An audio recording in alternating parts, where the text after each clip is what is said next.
Hola, bienvenidos a Ciencia. Hoy vamos a hacer un proyecto nuevo. Ya hemos hablado de los animales y vamos a hacer y comenzar una investigación de su animal favorito.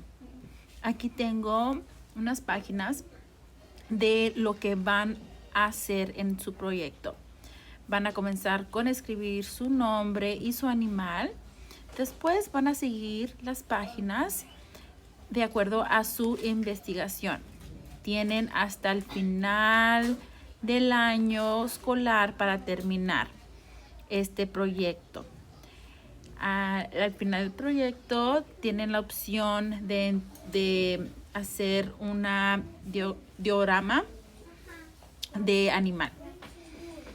Para escoger su animal favorito tienen que ir a ClassLink, ir a Pebble Go, aquí.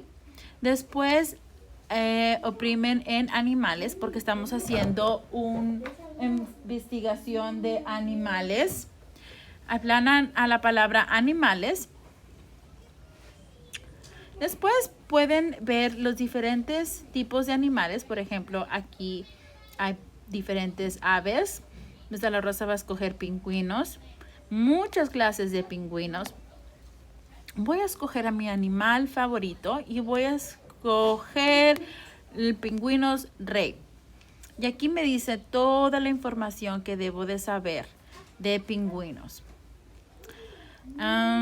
Aquí puedo escuchar la anatomía, la hábitat, alimentación, ciclo de vida, datos curiosos.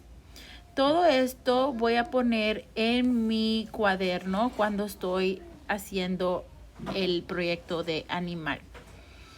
Recuerden que este proyecto